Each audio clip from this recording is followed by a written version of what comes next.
Hello. Hey guys, welcome back to Destroyer 1320. Today I'm going to teach you guys how to check the transmission fluid level on a Scat Pack 1320. Stay tuned.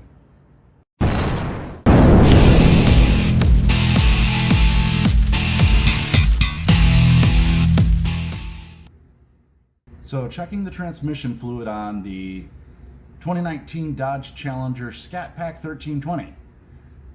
Mouthful. This is for the ZF8. It's a 70 HP 70 transmission that's in this vehicle, and just wanted to go over the transmission fluid check procedure. And this is from Dodge.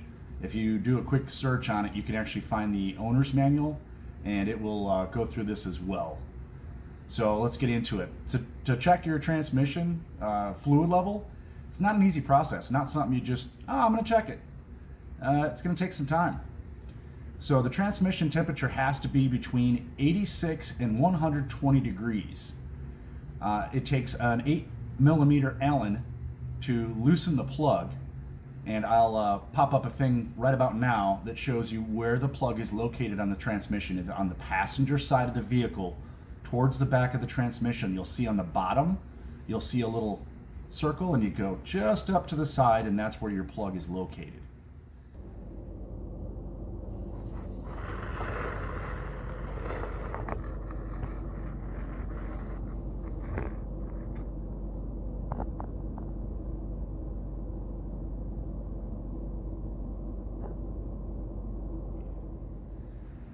So once the temperature of the transmission is in between 86 and 120 degrees, you use your 8mm Allen to pull the plug. When you pull it, some fluid should come out, and if it doesn't, that means you need to add some fluid. Now, this is not standard ATF4. This is ATF. It's for 8 and 9 speed transmissions. It is not the standard red fluid from years past. It has a greenish hue to it. Kind of looks funny. But that stuff's 43 bucks a bottle. So if you're going to check your trans fluid, spend 43 bucks and have some just in case. You will take, and once you check that, if fluid comes out, you're good, put it back in, you should be okay. If you want to go through the rest of the test, say no fluid comes out, then go ahead and put the plug back in. Torque spec on it, if you're looking to retorque it, is 22 foot-pounds. Here is the main thing for this. It's not, that makes it where it's not easy. You'll have to have your car up on 4 jack stands or a lift that is level to be able to perform this procedure. So you will disable traction control, start the car, disable traction control, put it in reverse, hit the brakes and hold it for 5 seconds. And then you will put it in drive, hit the brakes and hold it for 5 seconds. Then you will put it back and leave while it's in drive, let off the brakes, accelerate slowly until it shifts into second gear, hold it in second gear for 5 seconds, which you could probably do manually with the paddle shifters or with the manual plus minus. Apply the brakes and then put it in neutral. Raise the RPMs to 2000 for 5 seconds. So you'll hold it at 2000 RPM for 5 more seconds on that. Put the car in park, put it back up on the lift, and check to see if fluid comes out. If the fluid does come out, it was too full, and you'll need to let the excess drain until it goes to a slow drip, and then put your plug back in and tighten it down, 22 foot-pounds of torque. Be sure that your transmission temperature during this entire process does not exceed 120 degrees for trans temperature. So if you live in Arizona like I do, it's already 103 right now.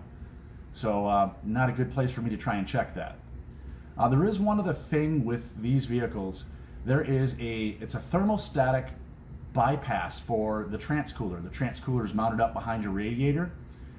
There's actually a little block that has trans fluid running, that stops trans fluid from running into the cooler until it reaches a temperature of 160 degrees. So this is interesting because to accurately test it, you'll have to check it, put your plug back in, run the car up past 160 degrees so it flows all the way through your transcooler, let it cool back down, and then bring it back up to between 86 and 120 degrees, as it says in the manual, and then check it again. That's to do the test kind of properly. Otherwise, you could miss if there's a hole in your transcooler or there's not fluid in the transcooler. It can still, when you first do the test, there could be fluid going that's bypassed once it hits that block back to the transmission. You won't know what is in the transmission cooler. So something else to look into. The proper test for this can take up to 2 days. I found this very interesting. There's been a couple of people that have asked me if I could do a video on how to check your transmission fluid. It's not as simple. There's no dipstick. It's quite the procedure. It can be done. For those who are like me, and I'm a at-home mechanic, I can't stand bringing my car to the dealership. You know, once I get some more miles on this is definitely something I'm going to do.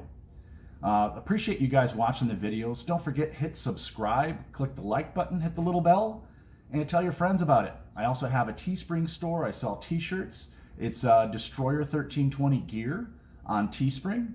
And check out my other channel. I have a channel called Deb Banksons if you like cooking. Cooking with E is what I've been doing since I can't go to the drag strip right now. That's going to change soon. In Arizona, we're supposed to open up on May 5th. I don't know that I'll be racing my car because it's already over 100 degrees outside, so we'll see. But I definitely will be going to take video, and I appreciate you guys so much. Thanks for watching.